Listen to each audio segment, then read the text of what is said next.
ನಮಸ್ಕಾರ. Drugs ban ಆಗಬೇಕು. Drugs ban ಆಗಿದೆ. ಎಲ್ಲೂ ಕೂಡ ಡ್ರಗ್ಸ್ ಸಿಗೋದಕ್ಕೆ ನಾವು ಬಿಡೋದಿಲ್ಲ. ಅತ್ತ ಸರ್ಕಾರ, ಇತ್ತ ಪೊಲೀಸ್ ಊದೋ ಹಳೆ ಪುಂಗಿ ಇದು. ಹೀಗಿದ್ದು ಕೂಡ ಇವತ್ತು ಡ್ರಗ್ಸ್ ಯಾರು ಊಹಿಸದ ರೀತಿಯಲ್ಲಿ ಸ್ಯಾಂಡಲ್ವುಡ್, ಸ್ಪೋರ್ಟ್ಸ್, ಬಿಸಿನೆಸ್, ಐಟಿ-ಬಿಟಿ ಸೇರಿದಂತೆ ಎಲ್ಲ ರಂಗದಲ್ಲೂ ಸಿಂಹಾಸನ ಏರಿ ಕೂತಿದೆ. ಆದ್ರೆ ಡ್ರಗ್ ಅನ್ನ ಬ್ಯಾನ್ ಮಾಡಿರೋ ಸರ್ಕಾರಕ್ಕೆ ವಿದೇಶದ ರೀತಿ ನೀತಿ ಅರ್ಥವಾಗ್ತಿಲ್ವಾ? ಅಷ್ಟಕ್ಕೂ ಡ್ರಗ್ಸ್ ಹೇಗೆಲ್ಲ ದೇಶದೊಳಗೆ ಬರ್ತಾ ಇದೆ, ಪ್ರತಿಯೊಂದನ್ನ ದೃಶ್ಯ ಸಮೇತ ನಿಮ್ಮ ಮುಂದಿಡ್ತೀವಿ. ಇದೇ ಈ ಹೊತ್ತಿನ ವಿಶೇಷ. ನಾನು ಚೈತ್ರ ರಾಜ್.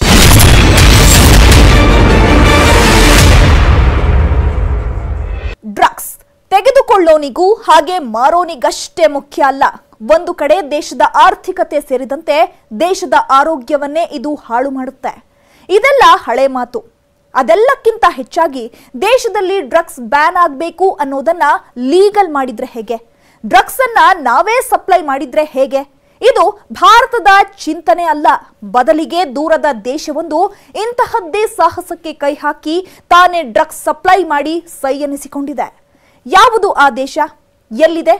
ಅದರ ಡೀಟೇಲ್ಸ್ ಇಲ್ಲಿ. ಹುಟ್ಟಿದ್ರೆ ಇಂಥ ದೇಶದಲ್ಲಿ ಹುಟ್ಟಬೇಕು. ಇಂದ್ರ ಲೋಕವನ್ನೇ ನಾಚಿಸೋ ಲೋಕ ಇದು. ಎತ್ತ ನೋಡಿದ್ರು ಹಸಿರು, ಕ್ಲೀನ್ ಸಿಟಿ. ಕೊಳೆಯೋದು ಇಲ್ಲ, ನಾರೋದು ಇಲ್ಲ. ಚಳಿಗೆ ಚಳಿ, ಹಾಗೊಮ್ಮೆ ಹೀಗೊಮ್ಮೆ ಬರೋ ಬಿಸಿಲು. ಜನಾನು ಚಂದ, ಸಂಸ್ಕೃತಿಯೂ ಚಂದ. ಇಂಥದ್ದೊಂದು ದೇಶದಲ್ಲಿ ಹುಟ್ಟಬೇಕು ಅಂದುಕೊಳ್ಳೋರು ಒಂದು ಕಡೆ, ಇನ್ನೊಂದು ಕಡೆ ಹನಿಮೂನ್ ಅಂದ್ರೆ ಸ್ವಿಸ್ ಅಂತ ಹೋಗೋರು ಮತ್ತಷ್ಟು ಜನ ತಮ್ಮ ತವರು ದೇಶ ಬಿಟ್ಟು ಇದೇ ದೇಶದಲ್ಲಿ ಬಂದು ನೆಲೆಸಿರೋರು. ಅಂಥ ಸ್ವರ್ಗ ಸುಖ ಸ್ವರ್ಗ ದೇಶ ಬೇರೆ ಯಾವುದೂ ಅಲ್ಲ, ಅದು ಸ್ವಿಟ್ಜರ್ಲ್ಯಾಂಡ್. ಇವತ್ತು ನಾವು ತೋರಿಸ್ತಿರುವ ಈ ಸ್ವರ್ಗಲೋಕಕ್ಕೆ ಒಂದು ಪಕ್ಷ ಬೆಂಗಳೂರಿಂದ ಹೋಗಬೇಕು ಅಂದ್ರೆ ರಸ್ತೆ ಮಾರ್ಗವಾಗಿ 7455 ಕಿಲೋಮೀಟರ್ ಕ್ರಮಿಸಬೇಕು.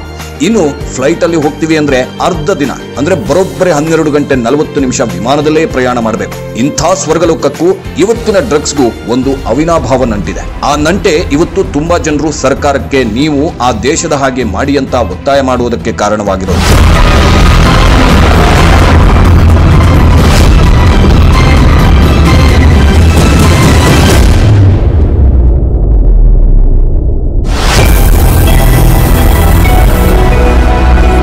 ಇಂಡಿಯಾದಲ್ಲಿ ನಾವು ಕದ್ದು ಮುಚ್ಚಿ ಡ್ರಗ್ಸ್ ತಗೊಳ್ಳೋದನ್ನೇ ಮಹಾ ಅಪರಾಧ ಅನ್ನುತ್ತೇವೆ. ಆದರೆ ಸ್ವಿಟ್ಜರ್ಲ್ಯಾಂಡ್ ದೇಶದಲ್ಲಿ ಹಾಗಲ್ಲ. ಎಲ್ಲವೂ ಮುಕ್ತ. ನೀವು ಎಲ್ಲಿ ಬೇಕಾದರೂ ಡ್ರಗ್ಸ್ ತೆಗೆದುಕೊಳ್ಳಬಹುದು. ಇದಕ್ಕೆ ಅಂತಾನೆ ಒಂದೊಂದು ಕೇಂದ್ರಗಳನ್ನೇ ಸರ್ಕಾರ ತೆಗೆದಿದೆ. ಇನ್ನು ಮತ್ತೊಂದು ವಿಶೇಷ ಅಂದ್ರೆ ಸರ್ಕಾರವೇ ಇಲ್ಲಿ ಡ್ರಗ್ಸ್ ತೆಗೆದುಕೊಳ್ಳೋದಕ್ಕೆ ಪರ್ಮಿಷನ್ ಕೊಡುತ್ತೆ. ಹಾಗೆ ಪರ್ಮಿಷನ್ ಕೊಟ್ಟ ಸರ್ಕಾರ ಇದಕ್ಕೆ ಅಂತಾನೆ ಒಂದು ಕಾನೂನನ್ನು ಮಾಡಿದೆ. ಸಿಗುತ್ತೆ. ನೀಡಲ್ ಪಾರ್ಕ್ಗೆ ಮಕ್ಕಳಿಗೆ ಸಂಪೂರ್ಣ ನಿಷೇಧವಿದೆ.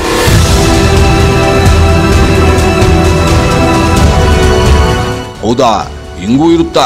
ಇದು ಕೇಳೋದಕ್ಕೆ ಸುಳ್ಳು ಅನಿಸಿದ್ರು ಅಪ್ಪಟ ಸತ್ಯ. ಇಲ್ಲಿ ಜಗತ್ತೇ ಊಹಿಸದ ರೀತಿಯಲ್ಲಿ ಸ್ವಿಟ್ಜರ್ಲ್ಯಾಂಡ್ನ ಸರ್ಕಾರ ಹೊಸ ಕ್ರಾಂತಿಯನ್ನೇ ಮಾಡಿದೆ. ದಿನವೂ ಡ್ರಗ್ಸ್ ತೆಗೆದುಕೊಳ್ಳೋರನ್ನ ನೋಡಿ ಸಾಕಾಗಿ ಹಾಳಾಗೋಗ್ಲೇ ನಾವೇ ಡ್ರಗ್ಸ್ ಕೊಟ್ಟು ಬಿಡೋಣ, ಹಿಂಗೆ ಡ್ರಗ್ಸ್ ತೆಗೆದುಕೊಳ್ಳೋರಿಗೆ ನಾವೇ ಒಂದು ಪ್ಲೇಸ್ ಅನ್ನ ಮೀಸಲಿಡೋಣ ಅಂತ ಡಿಸೈಡ್ ಮಾಡಿತ್ತು. ಅದರ ಪರಿಣಾಮವೇ ಸ್ವಿಟ್ಜರ್ಲ್ಯಾಂಡ್ನ ಝೂರಿಕ್ ನಗರದಲ್ಲಿ ಹುಟ್ಟಿಕೊಂಡ ಪಾರ್ಕ್. ಈ ಪಾರ್ಕ್ನ ಹೆಸರೇ ನೀಡಲ್ ಪಾರ್ಕ್. ಕನ್ನಡದಲ್ಲಿ ಇದನ್ನ ಸೂಜಿ ಉದ್ಯಾನವನ ಅಂತ ಕರೆಯಲಾಗುತ್ತೆ.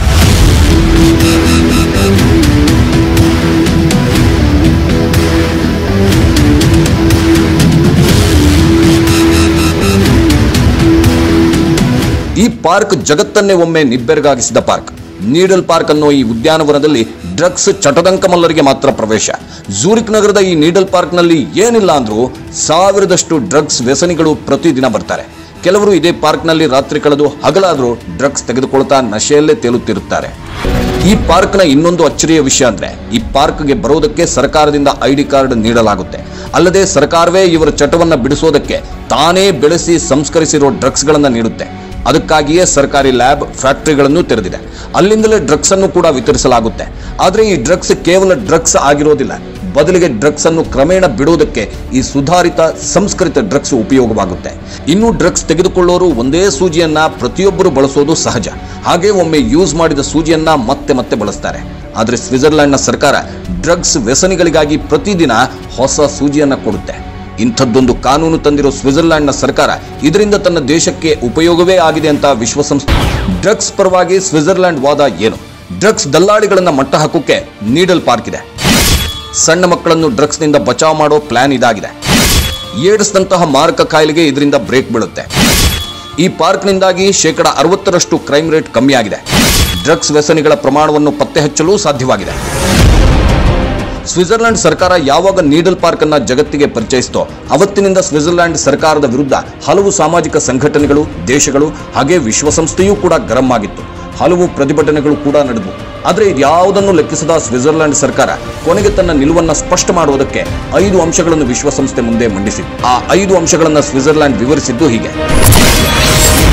ನೀಡಲ್ ಪಾರ್ಕ್ ಪರವಾಗಿ ಸ್ವಿಟ್ಜರ್ಲೆಂಡ್ ವಾದ ನಂಬರ್ 1, ಡ್ರಗ್ಸ್ ದಲ್ಲಾಳಿಗಳನ್ನು ಮಟ್ಟ ಹಾಕೋಕೆ ನೀಡಲ್ ಪಾರ್ಕ್. ಡ್ರಗ್ಸ್ ದಲ್ಲಾಳಿಗಳಿಂದಾಗಿಯೇ ದೇಶದ ಆರ್ಥಿಕತೆ ಬುಡಮೇಲಾಗೋದು. ಈ ದಲ್ಲಾಳಿಗಳನ್ನೇ ಮಟ್ಟ ಹಾಕಿದ್ರೆ ಅಕ್ರಮವಾಗಿ ಡ್ರಗ್ಸ್ ದೇಶದೊಳಗೆ ಬರೋದು, ಹಾಗೆ ಅಕ್ರಮ ಮಾರಾಟ ಸೇರಿದಂತೆ ಹೊಸ ಡ್ರಗ್ಸ್ ವ್ಯಸನಿಗಳು ಹುಟ್ಟಿಕೊಳ್ಳುವುದನ್ನು ತಡೆಗಟ್ಟಬಹುದು ಅನ್ನೋದು ಸರ್ಕಾರದ ವಾದ.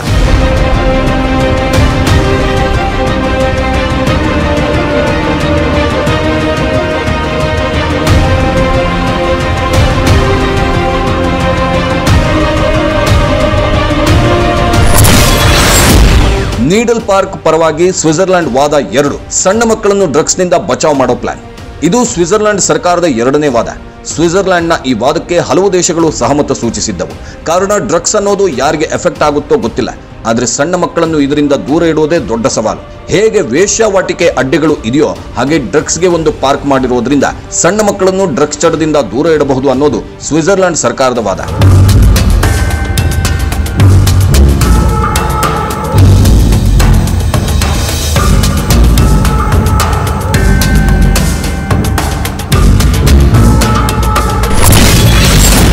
ನೀಡಲ್ ಪಾರ್ಕ್ ಪರವಾಗಿ ಸ್ವಿಟ್ಜರ್ಲೆಂಡ್ ವಾದ 3, ಏಡ್ಸ್ನಂತಹ ಮಾರಕ ಕಾಯಿಲೆಗೆ ಇದರಿಂದ ಬ್ರೇಕ್. ಈ 3ನೇ ವಾದವನ್ನ ಸ್ವಿಟ್ಜರ್ಲೆಂಡ್ ಸರ್ಕಾರ ಸಮರ್ಥಿಸಿಕೊಂಡಿದ್ದು ಪ್ರತಿದಿನ ಹೊಸ ಸೂಜಿಗಳನ್ನ ನೀಡೋ ಪಕ್ಕಾ ದಾಖಲೆಗಳನ್ನು ನೀಡಿ. ಹೌದು, ಡ್ರಗ್ಸ್ ವ್ಯಸನಿಗಳು ಗುಂಪಾಗಿ ಸೇರಿದಾಗ ಡ್ರಗ್ಸ್ಗೆ ಬಳಸೋ ಸೂಜಿ ಒಂದೇ ಆಗಿರುತ್ತೆ. ಯಾರೊಬ್ಬರಿಗೂ ಏಡ್ಸ್ ಇದ್ದರೂ ಕ್ಷಣಾರ್ಧದಲ್ಲಿ ಅದು ಅಲ್ಲಿರೋ ಎಲ್ಲರಿಗೂ ಅಂಟಿಕೊಳ್ಳುತ್ತೆ.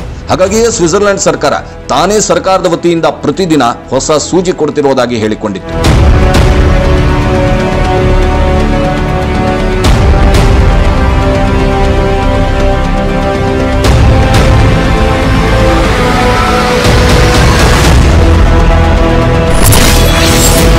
ನೀಡಲ್ ಪಾರ್ಕ್ ಪರವಾಗಿ ಸ್ವಿಟ್ಜರ್ಲೆಂಡ್ ವಾದ 4, ಈ ಪಾರ್ಕ್ನಿಂದಾಗಿ 60% ಕ್ರೈಮ್ ರೇಟ್ ಕಮ್ಮಿಯಾಗಿದೆ.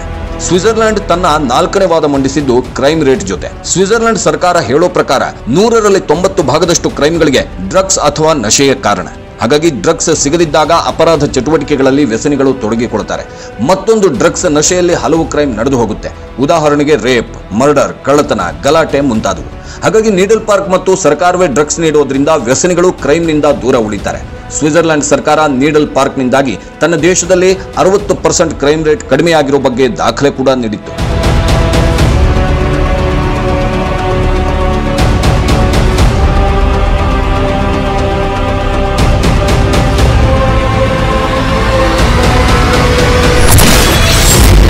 ನೀಡಲ್ ಪಾರ್ಕ್ ಪರವಾಗಿ ಸ್ವಿಟ್ಜರ್ಲೆಂಡ್ ವಾದ 5, ಡ್ರಗ್ಸ್ ವ್ಯಸನಿಗಳ ಪ್ರಮಾಣವನ್ನು ಪತ್ತೆ ಹಚ್ಚಲು ಸಾಧ್ಯವಾಗಿದೆ.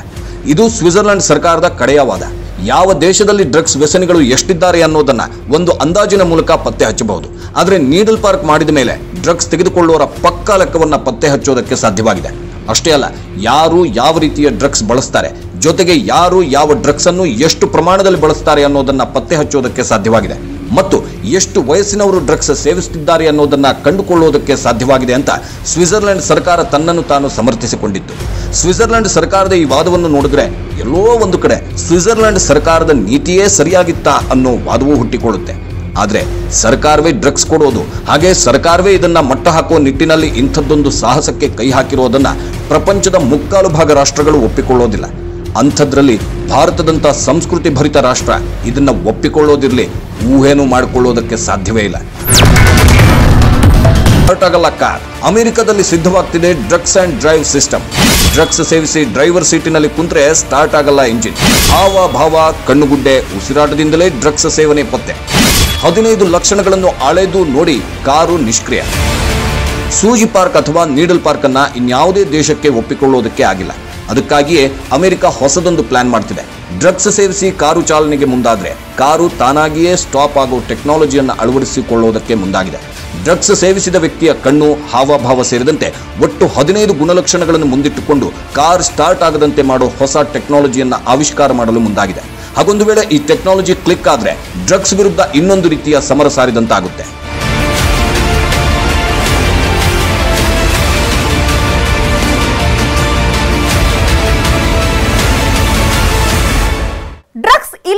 ಅನ್ನೋ ವಾದ ಒಂದ್ ಕಡೆ, ಅದೇ ಡ್ರಗ್ಸ್ ಲೀಗಲ್ ರೀತಿನೇ ನೋಡ್ತಾ ಕಡಿಮೆ ಮಾಡೋದಕ್ಕೆ ಇನ್ನೊಂದು ರೀತಿಯ ಹೋರಾಟ. ಆದ್ರೆ ಇದ್ಯಾವುದು ಇಂಡಿಯಾದಲ್ಲಿ ಬರೋದಿಲ್ಲ. ಇಲ್ಲೇನಿದ್ರು ಪೊಲೀಸರೇ ಡ್ರಗ್ಸ್ ಮಟ್ಟ ಹಾಕಬೇಕು. ಅಷ್ಟಕ್ಕೂ ಈ ಡ್ರಗ್ಸ್ ಅನ್ನ ದೇಶದೊಳಕ್ಕೆ ತರ್ತಾರಲ್ಲ, ಅದೆಲ್ಲ ಹೇಗ್ ಬರುತ್ತೆ ಅಂತ ಗೊತ್ತಾ? ಅದರ ಅಸಲಿ ರಹಸ್ಯ ನೋಡ್ಬಿಟ್ರೆ ಮೈ ಚಳಿ ಬಿಟ್ಟು ಹೋಗುತ್ತೆ. ಅದನ್ನ ತೋರಿಸ್ತೀವಿ, ಒಂದು ಸ್ಮಾಲ್ ಬ್ರೇಕ್. ಭಾರತಕ್ಕೆ ಅಪ್ರಸ್ತುತ ಅನಿಸುತ್ತೆ, ಬಟ್ ಡ್ರಗ್ ಪೆಡ್ಲರ್ಗಳ ಬಗ್ಗೆ ಹೇಳುವಾಗ ಹೇಗೆ ಬರುತ್ತೆ ಡ್ರಗ್ಸ್ ಅನ್ನೋ ಪ್ರಶ್ನೆ ಹುಟ್ಟುತ್ತೆ. ಅದಕ್ಕೆ ಬೇಕಾದ ಎಲ್ಲಾ ಸಾಕ್ಷಿಗಳನ್ನ ವಿಡಿಯೋ ಸಮೇತ ನಿಮಗೆ ನಾವು ತೋರಿಸ್ತೀವಿ ನೋಡಿ. ಡ್ರಗ್ಸ್ ಮಾರಾಟ ಅನ್ನೋ ಕೇಸ್ಗೆ ಸಂಬಂಧಿಸಿದಂತೆ ಹಲವಾರು ಕಡೆ ರೇಡ್, ಇನ್ನೆಲ್ಲೋ ತನಿಖೆ ಅಂತೆಲ್ಲ ನಡೆಯುತ್ತೆ. ಆದ್ರೆ ಡ್ರಗ್ಸ್ ಅನ್ನೋದು ದೇಶದೊಳಗೇನೋ ಇಲ್ಲ, ರಾಜ್ಯದೊಳಗೆ ತರೋದು ಇದೆಯಲ್ಲ, ಅದೇ ದೊಡ್ಡ ರಾಕೆಟ್. ಗೋಲ್ಡ್ ಸ್ಮಗ್ಲಿಂಗ್ಗಿಂತ ವಿಭಿನ್ನವಾಗಿ ರಾಜ್ಯದೊಳಗೆ ಡ್ರಗ್ಸ್ ತರಲಾಗುತ್ತೆ. ಹಾಗೆ ಡ್ರಗ್ಸ್ ತರೋ ಅದೆಷ್ಟೋ ವಿಡಿಯೋಗಳನ್ನ ನಾವು ನಿಮಗೆ ತೋರಿಸ್ತೀವಿ ನೋಡಿ. ದೃಶ್ಯ 1, ಗರ್ಭಿಣಿ ಹೊಟ್ಟೆಯಲ್ಲಿ ಮಗುವಲ್ಲ ಡ್ರಗ್ಸ್. ನೋಡಿ ನೋಡಿ ಹಾಗೆ ನೋಡಿ, ಈ ಮಹಾತಾಯಿ ಪಾಪ ಗರ್ಭಿಣಿ ಅಂತ ಫ್ಲೈಟ್ನಲ್ಲಿ ಯಾರೋ ಸೀಟ್ ಬಿಟ್ಕೊಟ್ಟಿದ್ರಂತೆ. ಅರೆ ತಮಾಷೆ ಅಲ್ಲ, ಅದೇನು ಬಸ್ಸ ಸೀಟ್ ಬಿಟ್ಕೊಡೋದಕ್ಕೆ? ಫ್ಲೈಟ್ ಅಲ್ಲೇನಾದ್ರೂ ಜನ ನಿಂತ್ಕೊಂಡು ಬರ್ತಾರ ಅಂತ ಕೇಳಿದ್ರೆ ನಿಜಕ್ಕೂ ಇದು ಸತ್ಯ. ವಿಂಡೋ ಸೀಟೇ ಬೇಕು ಅಂತ ಈಗ ಕೇಳಿ ವಿಂಡೋ ಸೀಟ್ನಲ್ಲೇ ಫಾರಿನ್ನಿಂದ ಬಂದಿದ್ರಂತೆ. ಈ ಅಮ್ಮನ ಮೇಲೆ ಅನುಮಾನ ಬಂದಿದ್ದು ಈಕೆ ಗರ್ಭಿಣಿ ರೀತಿ ನಡೀತಾ ಇಲ್ವಲ್ಲ ಅಂತ. ಆಗಲೋ ಪೊಲೀಸರು ಈಕೆಯನ್ನು ಪರಿಶೀಲಿಸಿದಾಗ ಗೊತ್ತಾಗಿದ್ದು ಈಕೆ ಗರ್ಭಿಣಿಯೇ ಅಲ್ಲ ಅಂತ. ಬದಲಿಗೆ ಆ ನಕಲಿ ಗರ್ಭವನ್ನು ಬಿಚ್ಚಿ ನೋಡಿದಾಗ ಗೊತ್ತಾಗಿದ್ದು ಒಳಗೆ ಮಗು ಬದಲು ಡ್ರಗ್ ಬೇಬಿ ಇತ್ತು ಅಂತ. ನೀವೇ ನೋಡಿ.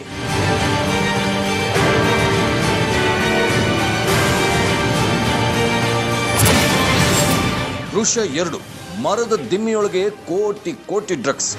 ಅಲ್ಲಿ ಗರ್ಭಿಣಿ ಕಥೆ ಆಯ್ತು. ಇದು ಇನ್ನೊಂದು ರೀತಿಯ ಡ್ರಗ್ಸ್ ರಾಕೆಟ್. ಮರವನ್ನು ಒಂದು ಕಡೆಯಿಂದ ಇನ್ನೊಂದು ಕಡೆಗೆ ಎಕ್ಸ್ಪೋರ್ಟ್ ಮಾಡಲಾಗ್ತಿತ್ತು. ಯಾಕೋ ಇರಲಿ ನೋಡೋಣ ಅಂತ ಮರದ ದಿಮ್ಮಿಯನ್ನ ಮಧ್ಯದಲ್ಲಿ ತೆಗೆದು ನೋಡಿದ್ರೆ ದಿಮ್ಮಿ ಮಧ್ಯೆ ಮಮ್ಮಿ ಸಿನಿಮಾ ರೀತಿ ಡ್ರಗ್ಸ್ ಅನ್ನ ಸುತ್ತಿ ಇಡಲಾಗಿತ್ತು. ಅದು ಕಡಿಮೆ ಏನಲ್ಲ, ಕೆಜಿ ಗಟ್ಟಲೆ, ಕೋಟಿ ಗಟ್ಟಲೆ.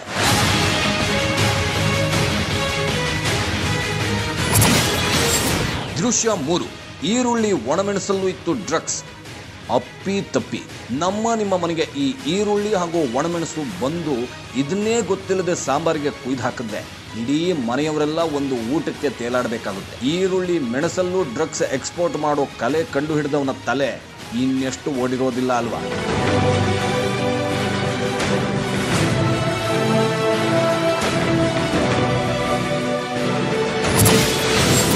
ದೃಶ್ಯ 4, ಲಗ್ನ ಪತ್ರಿಕೆಯಲ್ಲಿ ಬಂತು ಹೈಫೈ ಡ್ರಗ್ಸ್.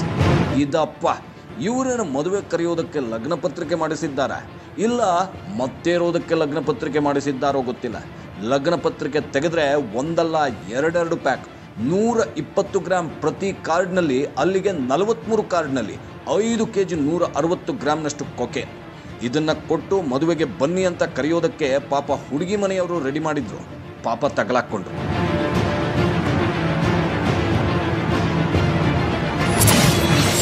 ದೃಶ್ಯ 5, ಚಕೋತ ಹಣ್ಣಲ್ಲಿ ಬಂತು ಗಾಂಜಾ ಅಫೀಮ್. ಚಕ್ಕೋತ ಅಂತ ಹಾಡು ಹೇಳ್ಕೊಂಡು ಚಕ್ಕೋತ ಕಟ್ ಮಾಡಿದ್ರೆ ಒಳಗೆ ಚಕೋತ ಇರಲಿಲ್ಲ. ಚಾಪಕ್ಕಂತ ಮೂಗಿಗೆ ಬಡಿದಿದ್ದು ಗಾಂಜಾ ಘಟ್. ಚಕೋತ ಹಣ್ಣೊಳಗೂ ಡ್ರಗ್ಸ್ ಕಳಿಸ್ಬಹುದು ಅಂತ ಈ ವಿಡಿಯೋ ನೋಡಿದಾಗಲೇ ಗೊತ್ತಾಗಿತ್ತು.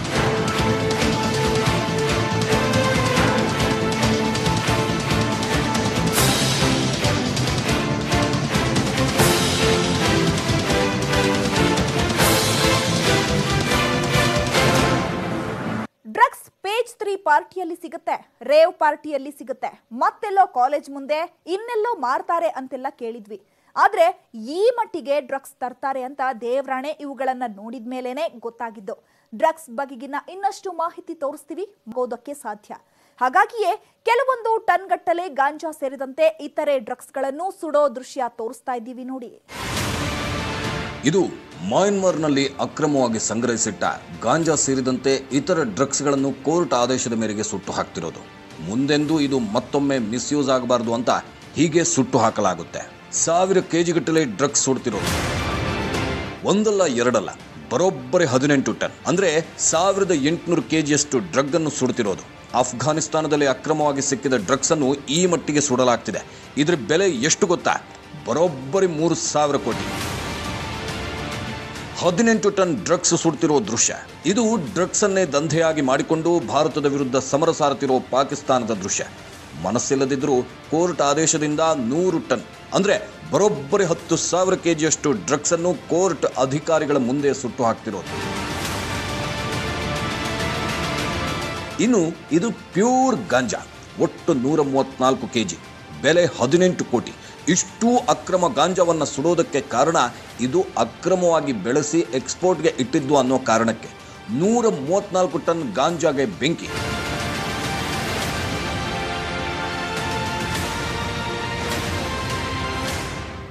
ಇದು ಡ್ರಗ್ಸ್ ನ ಅಸಲಿ ಕಥೆಗಳು. ಒಂದು ಕಡೆ ಡ್ರಗ್ಸ್ ಲೀಗಲೈಸ್, ಇನ್ನೊಂದು ಡ್ರಗ್ಸ್ ಸಾಗಾಟದ ಟ್ರಿಕ್ಸ್.